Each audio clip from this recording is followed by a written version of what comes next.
live on So, Facebook. Yeah. so welcome to Ask the Coach. I'm Lorraine from You'll Know When You Get There, and I'm joined today with Damien Colhane. Am I pronouncing that right?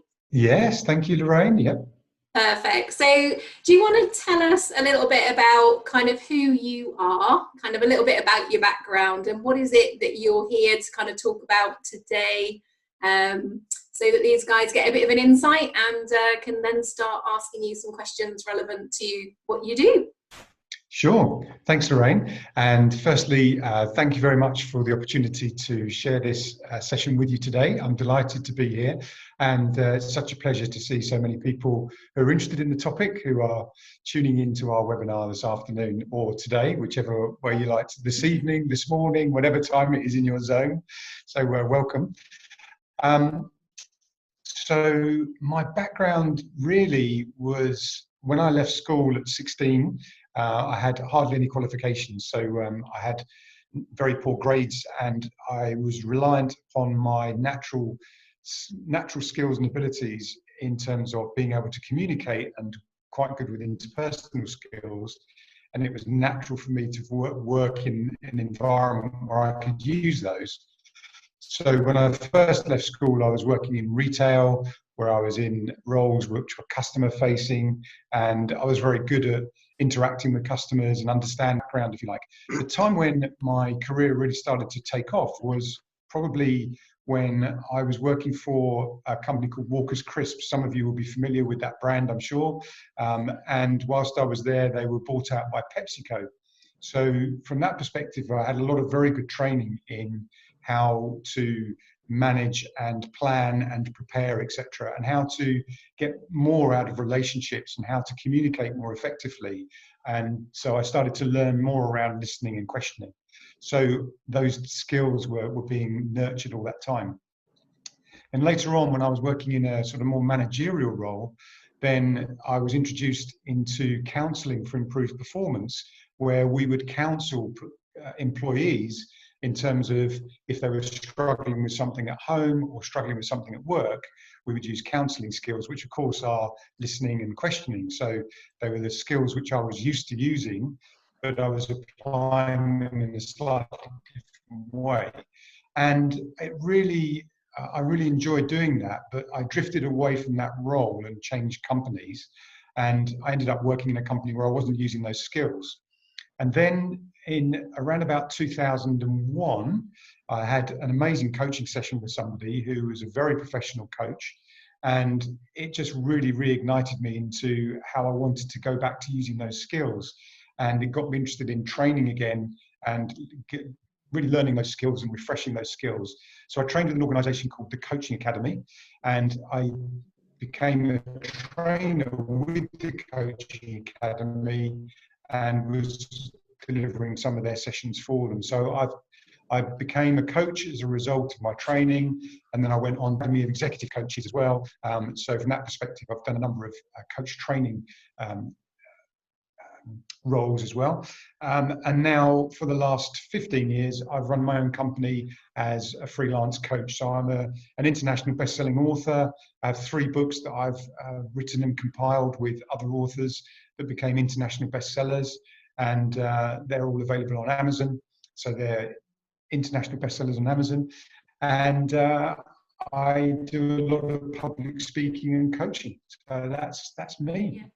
Perfect. And I met Damien actually on a course that we were doing through Mind Valley and Ever Coach, which was all about creating transformations online. So if you kind of wonder, how did I get Damien on board today? We connected through that because they run the programs with a community, which I think is an amazing experience, because not only are you having online training and you're working with like online videos and live sessions with the teacher, but you are then put into a community. And I think there was hundreds of people in that community, and you really gel with kind of what's going on. And I really loved what Damien stands for and what he was kind of putting out in the community. So thank you for being with us. And with Walker's Chris, was it in the day when Gary Lineker was doing the adverts? Yeah, it was all around that time when Walkers were moving from a very traditional English brand into more of a global brand. So it was a very interesting time actually, because they were changing the packaging and changing the way they marketed, and changing even the way that they embraced with the consumer as well as with the trade. So it was a very interesting time to be with them actually at that time. Okay, fantastic. And Damien, today we're kind of talking about this self-sabotage, a subject that probably everyone in the room has at some point had to deal with. Um, so what's important about that, Damien, before we kind of open up to questions? You're kind of the expert. Well, I became the unintentional expert in self-sabotage through a number of things, really. Firstly, I'd had an eating disorder since I was a child and throughout my teenage years, where I would binge eat junk food, and that was something that had affected my health. So I'd sabotage my health on that basis. I then kind of took that a different level, and when in my career, ended up sabotaging my career on 2 or 3 occasions actually, and that was through sort of laziness and through not really wanting to engage with. Although I was very successful, I didn't really want to contribute much to those organisations that weren't doing the right sort of work. So I kind of switched off to that, and so I ended up sabotaging my career, and then ultimately I ended up with sabotaging my marriage. And from that perspective, that was one of the kind of lowest points in my life, when I lost a lot of social circle literally overnight, and I lost regular contact with my sons. Not lost, but I broke that connection with them, and that was devastating. And so, having unintentionally become an expert in self-sabotage, I had to then figure out what I was going to do to overcome that. And so that was around about 3 years ago, when I discovered a technique of how you actually get to the bottom of how your unconscious sabotages your results and how the unconscious works. So from that point of view, I had to become almost like an expert on the self-sabotage and how that operates. And so I've worked with many clients on their pattern of sabotage, because the unconscious has a structure by which it actually goes and sabotages your end results. So it is meticulously planned by your unconscious, so you have no idea of how it works because it's unconscious to you, but it's a meticulous plan of how it's going to sabotage your end results. And so having awareness to how your unconscious shows up is a very important part of understanding how to overcome sabotage. So I work a lot on understanding people's unconscious and how that shows up for them, so that we can then work through that, overcome the unconscious behavior, and rise above it to create results that means you can create a life you love. Yeah, because you're sort of a master practitioner in NLP and hypnotherapy. Yes, that's right. Yeah. So in my journey in coaching, when I first started training in 2003, it became obvious. It was kind of like a natural progression. Once I'd finished my coach training, I was looking around at how I continue my development, and neuro-linguistic programming became an obvious choice, because it's like a different level of coaching and a different level of understanding people's behavior, and gives a whole set of processes and tools to use in the coaching relationship. So it was obvious that having one tool to try and help people was not enough. And so it's good to have a toolbox, if you like, of different things that you can apply and different ways that you can help clients. So neuro-linguistic programming gave me that opportunity. And I still continue my development as a coach, training with Mind Valley, seeing some of the world's best authors and best speakers, and doing some of their programs and quests. And even the EverCoach program around creating transformations was taking my intellectual property and what I do with clients, but putting it online so that people can access that 24/7, and it can be more accessible to more people, so we can have a bigger impact on people's lives. Absolutely, yeah. No, thank you, Damien. So, so just for everybody that's on Facebook Live, there's quite a few people watching. I have Damien here, who's very much talking today about self-sabotage, and how it kind of takes over and stops you from doing all the great things in life.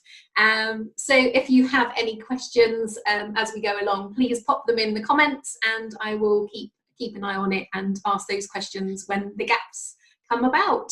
So from any of you in the room, as first priority, do you have any questions for Damien?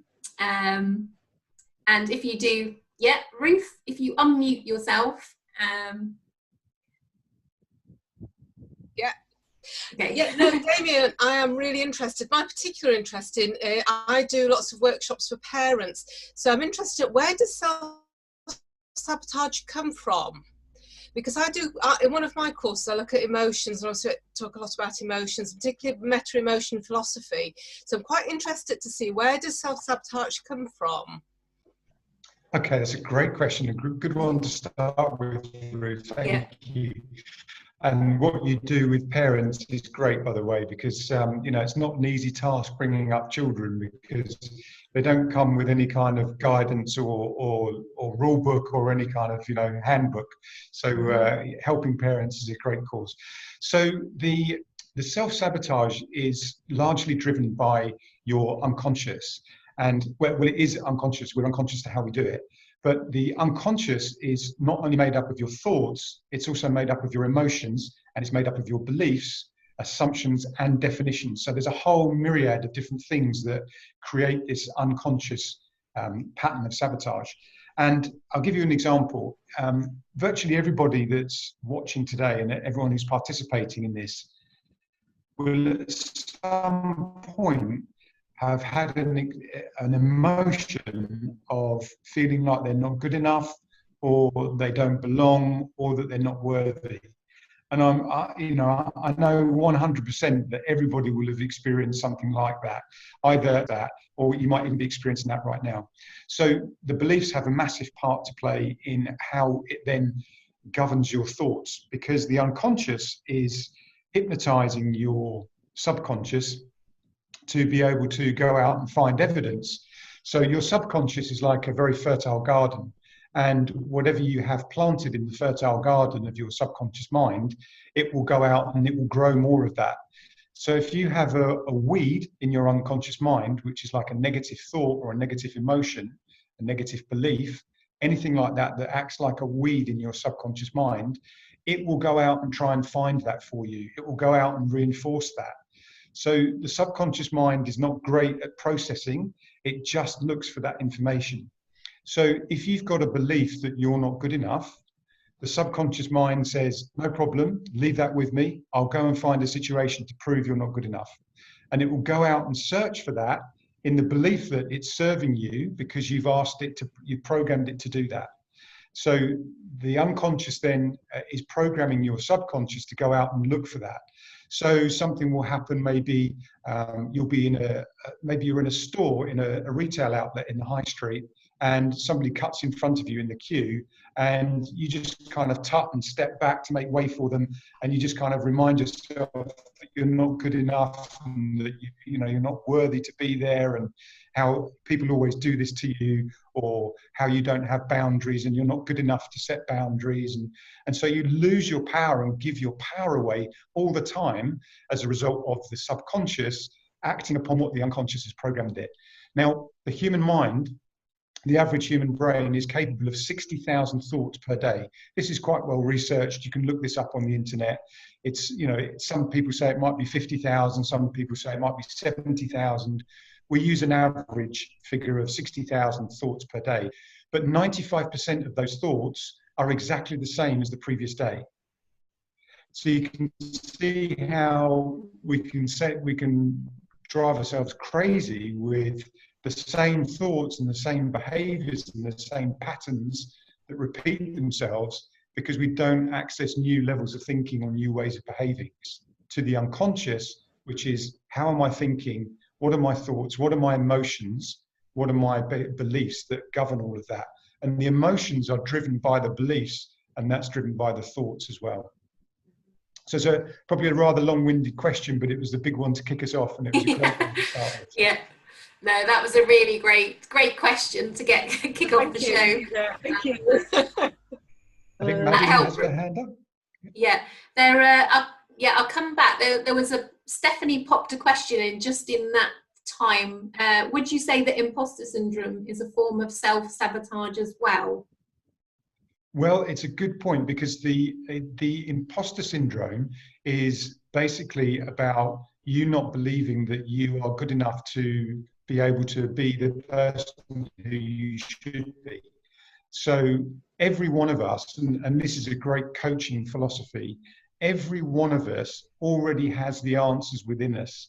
So when we're coaching somebody, it's about helping them to remember the power and the codes that are inside of them to access their inner power and access their divinity. So my belief is that we all have a divinity within us, a higher purpose, a higher level of our being. It's, if you like, our soul. And so from that perspective, we have that higher divinity.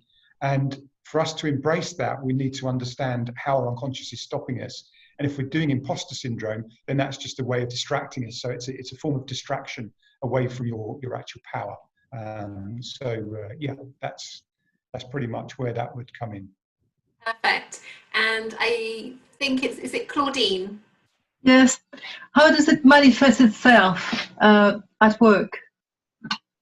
How does it manifest itself at work? Well, there are approximately right now 7.7 billion people on the planet. So I know that number might be changing due to current circumstances, but let's assume there's over 7 billion people on the planet. Right now, the way that your self-sabotage works is over 7 billion versions of it. So we all have a different variety of how our self-sabotage works.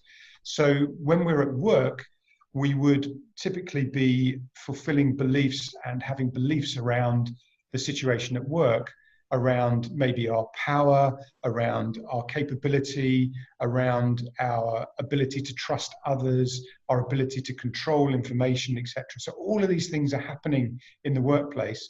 And at some point, we will show up in the relationship at work and we'll sabotage that. So we'll get into conflict with somebody, or you'll be challenged and you'll respond and react. So typically what gets triggered is anger, which is where you'll respond in a way which is from a belief of being powerless, or a belief of not being capable, or a belief of things not being done the right way. And so you'll start to push back. So it might look on the surface like you're being rebellious, or it might look as if you're pushing back and kind of trying to stand your ground. And people try to be assertive, but come across as aggressive. And from that perspective, we get very muddled. There's a very fine line between aggression and assertion. And to be assertive, you really need to understand yourself to be able to know where your boundaries are and where your power is and where your power exists, so that you can then be able to have more powerful relationships and create them.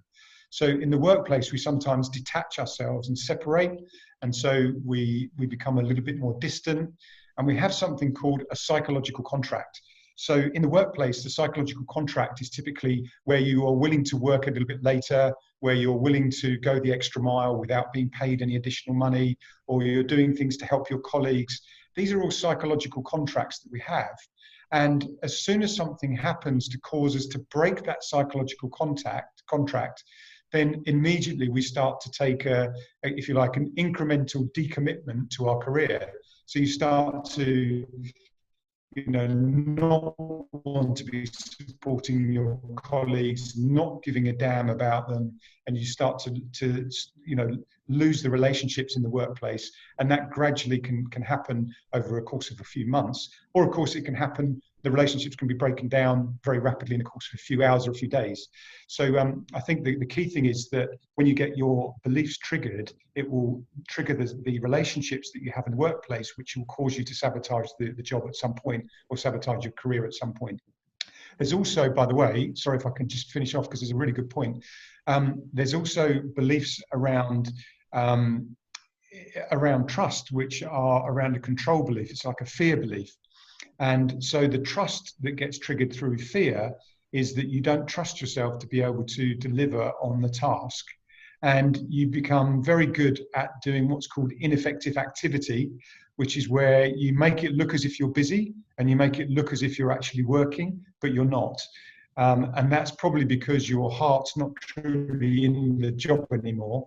And so we end up with people doing work that is not aligned to their values and that they don't necessarily have the skills to do.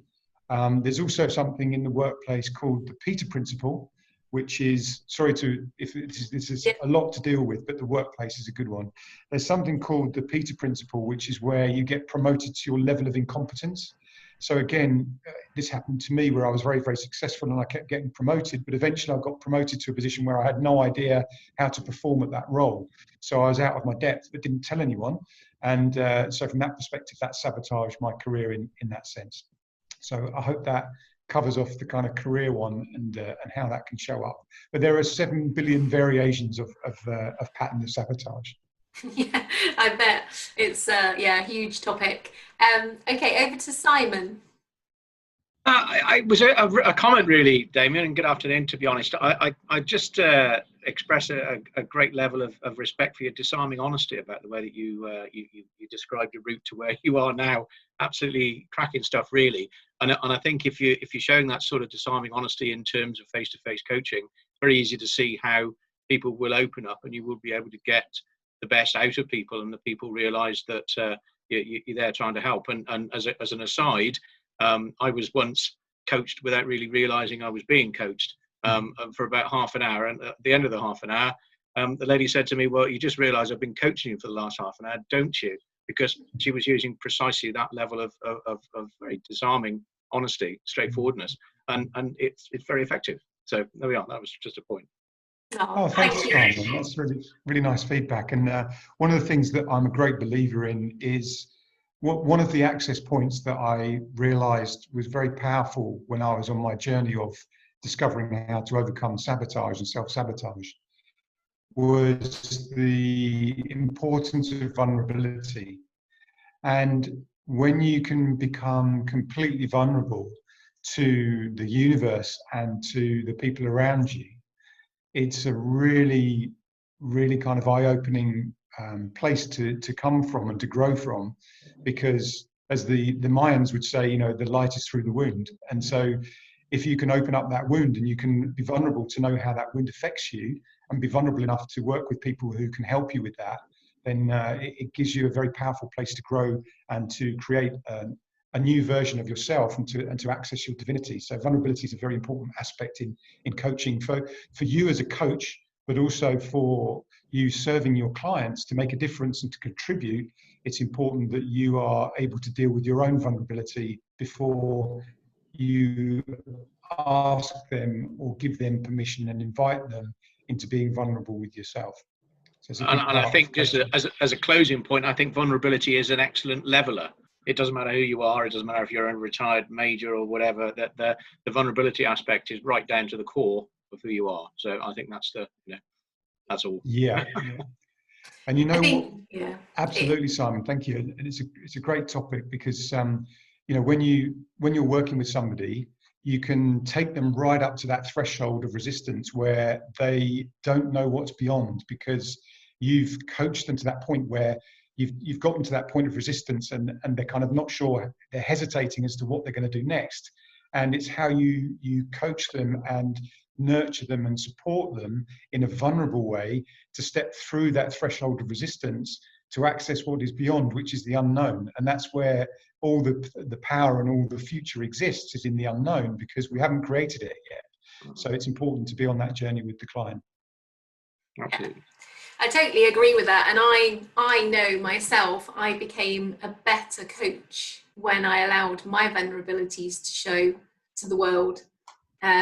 Because, again, going back to sometimes how we're conditioned through society, education, etc. It's like, don't show your emotion, don't show that you're in pain.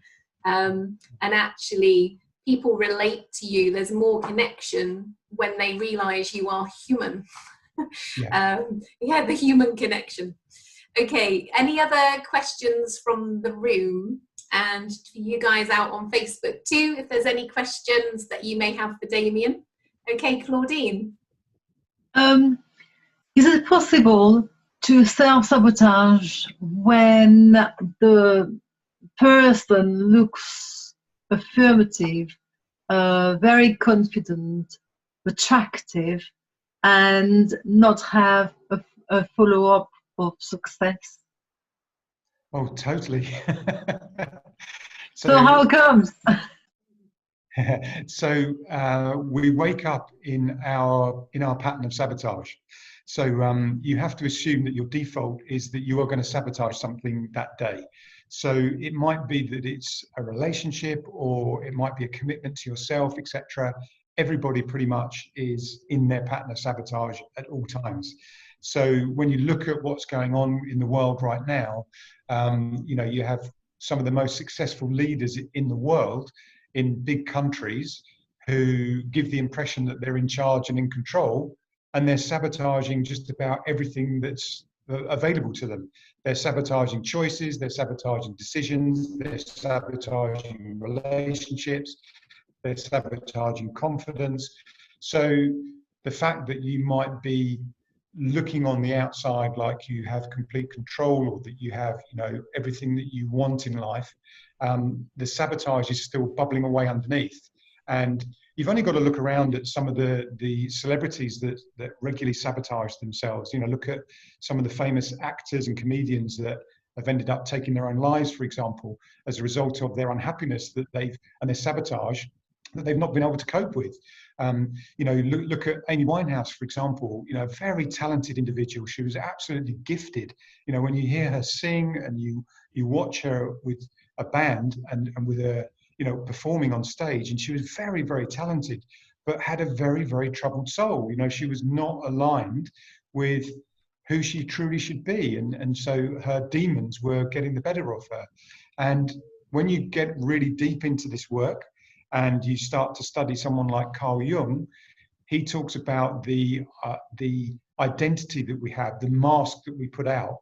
And when I was at the lowest point in my recovery of overcoming the sabotage that I created, then it was a point where I was breaking down, I was crying, and it was when the mask got washed away. So I'd been hidden behind the mask and this false front, this positive front, being positive for everyone else on the outside. And inside I was crumbling, and inside I was suffering. So it's about that honesty and serving yourself. So often people who are overconfident or are in those roles where they're expressing that confidence on the outside, it's often a mask and they're hiding something. So there's absolutely every possibility that they will be sabotaging underneath, despite what it might look like on the surface. Yeah, and I can totally resonate with that. I had a mask on for a number of years, and everyone thought my world was all lovely, and underneath, it's a little bit like the swan, isn't it? You see this beautiful thing, and then underneath the water, the whole different world and perspective is going on. So yeah. Okay, any other questions from the room? We have a few people on Facebook still watching in, so any questions from you guys? Lynn? Lynn, yeah. Hi Damien, thanks for taking my question. I've done some work with transaction analysis. It's sort of looking at patterns in your ego states, whether it's influenced by parents or adults, like that sort of thing. So the messages you take on. So I think some of the self-sabotage probably comes from some of that. What I've really enjoyed about TA is, I guess, exploring it from a conscious level, which has been quite different because I've done NLP stuff as well. I'm just interested, how do you uncover it? It's taken me a long time to uncover it for myself. So yeah. I'm just interested in how you go about doing that with a client. Great question. Thanks, Lynn. So primarily the way that it works is we have to start with some honesty and some integrity right up front around the fact that somebody has sabotaging behavior. So they've got to have awareness to it and recognize that they've done something in the past that sabotaged their result. So that's the kind of starting point. there's no point in me trying to work with somebody who doesn't acknowledge that or doesn't admit that or recognize it. So we start from a very kind of honest base of, yeah, there's been sabotage and there's been some form of destruction or end result that's not been achieved. Then we go into a little bit more detail, and I'll start with asking them a lot more about those incidents where they've sabotaged an end result. And I'll be looking like a little bit like a detective. I'll be looking for a pattern that occurs. And there's always a pattern. But you have to get a number of different situations in different contexts as to how they've relationship issue where they've gone for an end result that they failed to get in a relationship.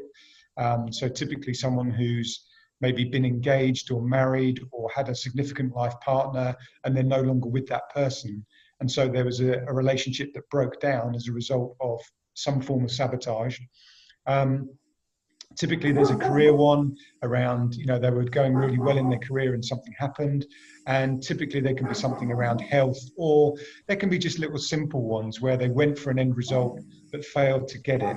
And when we explore that in depth and we look at those different contexts, then the pattern gets flushed out. And I'll identify that through understanding how the unconscious is working. Because you've got to realize that the unconscious does this in a very kind of well, it's because it's in an unconscious way. We don't have awareness to it. It's trying to distract you all the time from the pattern. So, for example, if you have ever felt stress or ever felt tension, it's likely that something has woken you up to the fact that it's not right. Something's not going the way you want it to. But often that can actually be part of what the unconscious wants for you. So the unconscious basically doesn't want you connecting with your soul. That's the truth.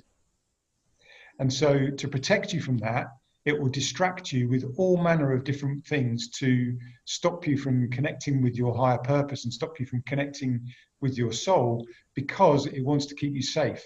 Now, when our ancestors were on the planet, thousands of years ago, and there were big hairy animals with big long teeth and big long claws that were hanging out outside our cave. If we walked outside the cave and one of those animals pounced on us, we were dead. That was the end of our life. So our ancestors knew that. And so they had to have an acute awareness to their immediate surroundings. And therefore the unconscious would keep them safe to ensure that they knew that there might be danger outside. They would be unconsciously aware of that. So we're programmed in that kind of, if you like, in a caveman or cavewoman perspective to respond to danger. And the unconscious is programmed for survival. So it teaches us as a child when we're growing up where the food comes from, to not walk in the road because it's dangerous. So our unconscious is constantly looking after us. But then when we're adults and we're not affected by big hairy animals that are going to pounce on us and kill us every day, we might if we were living out but because our unconscious is geared to survival and to identify threats, it sees you going for what you love as a threat. And so the unconscious then triggers and says, okay, well, this is going to be a risk to me. I need to stop you from doing it. And so your beliefs will get triggered and your emotions will come up. And the emotions that get triggered are typically a sadness emotion or a trust emotion, some kind of fear or some kind of anger. And so those will get triggered at some point. And so it's spotting when that's happened and where that happens in the pattern of sabotage. And typically there are between 18 and 25 steps in someone's pattern. So the minimum generally is about 18 steps and the maximum is around about 25. So there are a few exceptions either way, but within that, there are certain things that the unconscious does that you will have no idea that you do it. But when you get it reflected back to you, and when you look at the times that you sabotage your end results, you will see that the pattern is consistent. So it's good fun doing it because it's like being a detective. And you get deep into the motivation and purpose, you get deep into the beliefs, and you get deep into the kind of Enneagram types, if anyone's interested in that. But transactional analysis then comes from how you communicate effectively and how you take ownership as an adult of your communication to understand other people. I guess where transactional analysis would come in as to how you then use the information from your pattern to create relationships and create end results and create a life that you love. Yeah, it's the awareness, isn't it? Like you said, that starting point of awareness. That's often just the trigger for change straight away, isn't it? You just, yeah. So thank you, Damien. Thank you, Lynn. Thanks for the question. Any other questions from anyone in the room? Okay, and anyone on Facebook that's currently watching, please do pop your questions if you have anything for Damien. Okay, we've got Claudine and Simon. Let's go with Claudine, and then we're over to you, Simon. Oh, okay. Talking about the caveman's instinct, how can we still carry this sort of instinct when we do know we are not in a cave and we no longer have to behave this way? How can it be transferred from so far away? Yeah, that's a great question. So when we get right into the neurology behind coaching, which is a great topic, by the way, the neuroscience behind coaching is very, very powerful. But our brains are programmed through our genetic makeup. So our genes have given us our brains as they are. And our brains are growing, by the way. So over the course of the last few hundred years, our brains have been growing and getting big.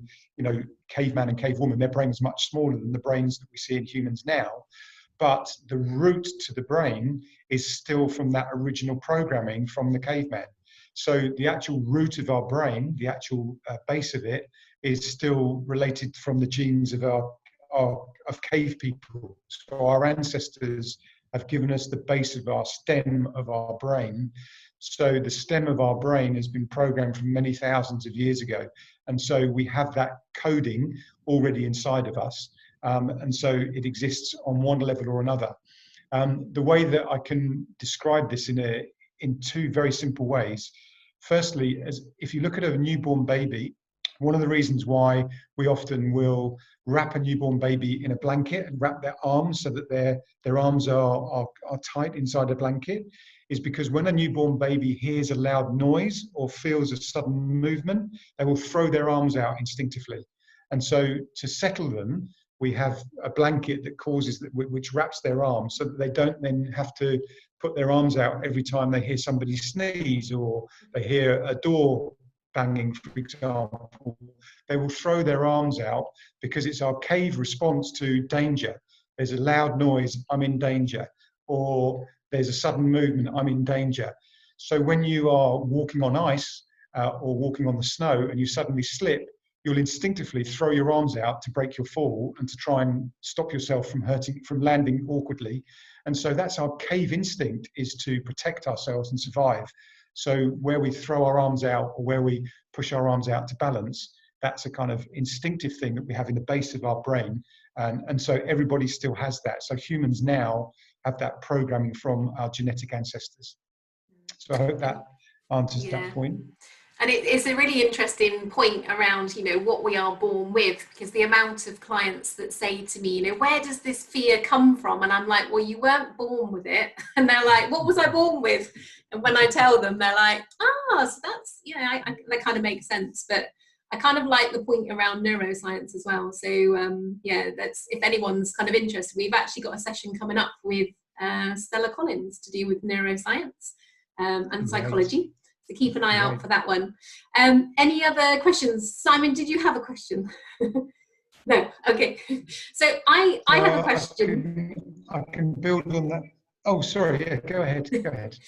So you have touched on this a bit, but one of the things that's most common is things that happen to somebody in probably their first 7 years on this planet. So either the way they were brought up from a parent perspective or through school, and it's made them the way they are. And then that external influence has added So if they've been brought up in a particularly controlling way, that has kind of added another layer on this self-sabotage. So is there anything that could really help people when they feel that they're coming from a place of I'm not good enough, but they've also got this external influence added on top from a younger age? Yeah, so we're going to go into a Pandora's box here. We're going to go right down a rabbit hole for hours talking about this one. So the journey from the age of 0 to 7 is a really interesting one, because it's when our brain is still very plastic. So although we have this base which is very strong, that is automatic, our genetic coding, we also have an area of our brain that we're programming, and which is very plastic of how we program it. And from the age of 0 to 7, we're very susceptible to that. And from the age of 7 onwards, the brain stops developing, and we're pretty much, we have our kind of programming, if you like, we've programmed it. So although we still continue to have new things that we learn, and we have new choices and new decisions, and our brain evolves in terms of how we think, but at the same time, from the age of 0 to 7 is when a lot of the programming is done. So Carl Jung in particular, I'm very fond of his work. I think he's very, very powerful in terms of how he understands human behavior and human development. But one of the things that he talks about is what's called individuation. And our individuation is how we form our identity, and how we formulate all of those beliefs and those thought patterns and those structures. So the individuation is what's programming us from 0 to 7, and our brain is kind of receiving like a sponge all of this information, and we're using it. I like to refer to it as, if you like, a neck-top computer. And the neck-top computer comes with an operating system, and we program that from the age of 0 to 7. We get regular updates, and we get new information that gives it a different way of understanding new information. But our program, our kind of, if you like, our operating system is programmed from the age of 0 to 7. So from that perspective, we have a set of beliefs, a set of thought processes, and the beliefs are formed from the age of 0 to 7.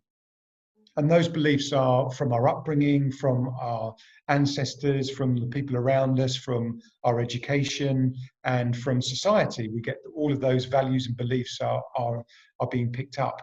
So we start to formulate that, and that becomes our model of the world. And so our perception of how we see things and how the world shows up has been formulated. So let's say, for example, someone has grown up in an environment that is very violent, and they're used to seeing violence and seeing people being hurt around them. Then they can make a choice at that point in their life whether they fear that, and therefore they avoid violence at all costs. They just, they find it abhorrent and will avoid violence at all costs, or they see it as normalized behavior, and therefore violence just becomes part of their structure and part of how their upbringing has come about. So they're used to then seeing people being treated violently and treating other people violently. So there's a real kind of mix of how we use that information, and we decide that from the age of 0 to 7 pretty much as to how we're going to use that programming to have our perception of the world. So our map of the world and our perception is made from the age of 0 to 7. And then what happens is the unconscious then basically is programming the subconscious to go out and look for that evidence. Yeah. So if you've got evidence which is around trust, for example, where you may have a trust belief, you'll start out with the belief that you can trust everyone until they prove otherwise. So that was the way I was brought up. You can trust people unless they prove otherwise. And then if they do something that means they've broken your trust, then you can decide how you want to deal with that. A very good friend of mine, when I was growing up, when I was much younger, he was brought up to not trust anybody. So he would not trust anyone, but he would wait for them to prove that you can trust them. So he found it very difficult to have relationships because he couldn't trust people. And so from that perspective, you can see how it can impact and affect you, where your unconscious is then looking for that evidence and looking for how it can prove that. Yeah, perfect. Okay, thank you for that, Damien. Anyone else got any questions to bring to Damien? I suppose that another question that I can kind of think of, is there, it's a difficult question, is there a more male-female view on self-sabotage, or is it just, is it just that what the world perceives that men don't come forward? I think this is a really interesting topic because for me, when I was growing up, it was always, men don't cry, toughen up, you've got to show that you're strong. And so for me, a male culture around that kind of bravado of being tough and strong on the outside is a false mask. And you deny yourself the power of accessing your true emotions. And so you deny your own emotions. And when that happens, I think it causes men to ignore and to neglect themselves when it comes to their mental health. And this is why I think mental health and mental awareness and mental well-being in men has become such a massive topic in the last few years, because more and more people are realizing that the importance of acknowledging that and acknowledging that it's okay to not be okay, and to not be afraid of that. And men typically are not taught to express emotions. And this is partly, it's not just our upbringing, by the way, it's actually programmed. So when children are growing up, boys typically, and I am going to go typical, okay, I'm not going to go with, a big spectrum of, there's this and there's this, there's a polarity everywhere. But typically, boys will be outside and they'll be picking up worms in the garden and bringing them indoors to show mummy because they found a worm. Isn't that great? And isn't this fun? I found a worm. Now, of course, girls will love doing that too. And when they're growing up, they love to adventure and explore. But girls typically spend a lot more time being with their mother and being around the mother figure when they're growing up. And they're asking the intelligent questions and they're learning emotional intelligence much earlier because they're around a female figure asking them questions around, why are you feeling sad, mummy? Why is that person angry? Why has this happened? Why do I feel like this? So they ask those intelligent questions at an earlier age, whereas boys take longer to actually come to terms with that and often never even ask those questions. So by the time they become a fully fledged teenager and adult, they don't know their own emotions. They don't know how to deal with their emotions. They don't know how to express their emotions. And it's seen as a sign of weakness when you show your vulnerability to perhaps say to others that you're not okay. And for me, on the Enneagram, one of my beliefs, one of my strong beliefs that I have a pattern in is around trust. And for me, I trust people and I trust them, very, very openly. But also I have a real fear when I get very vulnerable and when I get put under pressure when I'm being dysfunctional, is I don't trust other people to the point where I won't tell them things. So in 2005 is actually when I started my coaching business. In 2005, I had the diagnosis of my son, who has a life-limiting condition. He has a muscle wasting condition. And that diagnosis was in 2005, and it was devastating. It was absolutely horrendous to be, have an ambush of your own child having a muscle wasting condition that you can't take away from them, and that is going to shorten their life or disrupt their life to the point where it's life-limiting. And so for me, when I was dealing with that at the time, I had to be positive on the outside. I had to do something to help my family and to serve those around me, to serve my children, to serve my ex-wife, and to really be strong for them. And I wouldn't talk to anybody about how I was feeling because I was too busy trying to make sure everyone else was okay. And it was only when I realized the impact that had on me that I was able to acknowledge, the fact that I wasn't okay with it and and how it had affected me. So one of the areas of sabotage that I was exploring at that time was around over drinking and binge drinking, to the point where I would drink so much I would fall asleep. I would drink myself unconscious, if you like. And so that would cause me amnesia, where I wouldn't know what had happened, or I couldn't remember things that had happened. And it was very bad for my health. But it was my way of coping. It was my way of dealing and blocking out the fact that it was hurting so much, and that I was in pain, and that the emotion was really causing me to suffer. And when I discovered later on around my pattern of sabotage, it was when the wound was opened up for me, my emotional wound.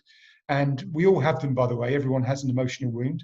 And for me, when that opened up, it made me realize how I had created, and I mean created, sabotage in my life, where even in relationships with my own children, you know, what an amazing thing to create another human being, to create a life and to have a new life brought onto this planet. And I'd created that twice, luckily enough. And through my own sabotage, I'd created distance from them, and I was avoiding receiving their love as a result of my own behavior and my own sabotage. So you really have to kind of dig deep into the awareness, and men are not used to doing that. You know, women are okay with it because they're okay with questioning their emotions. They're okay with emotionally, they're more mature at an earlier age. And so women find it's much easier for women to actually explore that. But at the same time, I think the culture it can be, particularly in the workplace, the culture can be absolutely toxic. And you look at, you know, the bravado of leadership, and you look at politics, for example, and look at how they put on this, you know, boo ha ha type of bravado of, you know, I'm the best and look at you, you're not good enough. You know, it's absolute, I'm sorry to use the expression, but it's absolute bullshit. It doesn't create anything. It doesn't move us forward. It doesn't actually allow us to explore what the best opportunities are for our society, for our nation, for humans. So when I really understood the fact that humanity is a better place when you show up and be the best version of yourself, then you have to learn how to be the best version of yourself. And as coaches, by the way, it's our responsibility to help others to be the best version of themselves. And the world is a worse place if we show up and we've got our emotional pain, we've got our wound, you know, we've got sabotage kicking off. It means that we can't create lives we love, and therefore we don't connect with our true happiness. And the world is vibrating, the universe is vibrating on a lower frequency as a result of us not showing up to be the best version of ourselves. So it's critical that we get that right. Yeah, thank you, Damien. Thank you for sharing that, because that's you know, quite close to the heart. And I think, you know, when a lot of people suppress, it's that suppression. You know, if I drink, it numbs it. If I take pills, it numbs it. If I eat more chocolate, it numbs it. And so, you know, when people do have these habits where, you know, they've got a bit out of control, there's normally something triggering, you know, that emotion inside, and why people get addicted. I'm conscious of time. We've got about 2 minutes. Claudine, you have a question? How do we destroy self-sabotage? How do we destroy self-sabotage? So the first step really is to have awareness to how your unconscious is responding. So have awareness to your unconscious and how it shows up. So, for example, the unconscious is your thoughts, your emotions, and your beliefs. Understand your thinking cycle. There's a number of explainer videos which I've got, which I'm just working on, which I'll post links to, which are explaining the thinking cycle. But our thinking cycle is our thoughts, our emotions, and our behavior that then gives us our actions. So you have to understand that thought process of what are the thoughts that are coming to me, what are the emotions that are being triggered, what is the behavior that I'm demonstrating, and what are the end results that I'm getting. When you have awareness to those things, you can start to explore yourself in a lot more depth. And then you need to really explore your beliefs, which is a whole pattern of work around how your beliefs get triggered and how your beliefs, what your pattern is in your beliefs. There are 9 core beliefs within something called the Enneagram. And for those of you that don't know, the Enneagram is an ancient process, if you like, for personality profiling. It's, you know, we talk about DISC, and I'm trained in level B, occupational psychology, etc. So I know a lot about all different profiling, but this is one of the oldest tools, the Enneagram, but it's one of the most reliable that I've found, particularly in coaching. And it really helps you to understand your client and understand yourself at a much deeper level. So understanding those aspects of your unconscious are the kind of starting point for really coming to terms with how your unconscious shows up and sabotages. Then you need to have somebody who's trained in understanding how to read your pattern, to read how your unconscious then has your map of chaos, because there's a map of chaos that sabotages your results, and you need to get to the bottom of how that shows up and how it works. Yeah. So I hope that's helpful. Yeah, and I think a lot of the time as well, it is that these thoughts, if you think of you, these thoughts are just circulating around and around and around, and they're not coming out, and you're not making sense of it. And by having a coach, it's facilitated out, and then you're able to make more sense of it. So so I absolutely love this subject. Yeah, not that I love people to have it, but it's a passion of mine to kind of really help. So I thank you so much, Damien, for being here today as our guest. Thank you to the audience for asking loads and loads of questions. Thank you for everyone watching on Facebook. We will be back tomorrow with Ask the Expert with Rachel. We're talking about sales, and next week we have Stella Collins talking about neuroscience. So thank you, Damien, for spending this hour with everyone. And Damien, did you want to share a link with people? Sure. Yep. If I just pop that in the chat box. What's the link is basically a program which I've been working on with my VIP clients around how to understand your purpose, because so many people now want to change. You know, there's a massive change happening within the universe. We've got an awakening of consciousness happening right now. There's lots of different things that are happening to make us more aware. And one of the things that that I've noticed, and particularly my clients have been feeding back, is that they don't want to go back to their old normal. They want a new normal. And in a recent article on Sky News, for example, there was an article that said only 9% of people want to go back to how they were before, which means that 91% of people want something different. So if you want something different, you need to understand your purpose. The link that I've put in is basically for you to subscribe to the template, which is a Map Your Purpose template, which looks at the 4 pillars of happiness and looks at how you can connect with your purpose. So that's a gift for everybody for attending today. I hope you enjoy, and we'll make sure it's available in the Facebook group as well, and have fun exploring that in more detail. So thank you so much, Lorraine, and thank you everyone for your questions. It's always a pleasure. If you have any other questions, feel free to type them in the Facebook Live group, and we'll try and get them answered in the course of the next few days. Perfect, thank you. So I'm just going to say goodbye to Facebook. Thank you for joining us today. I'm going to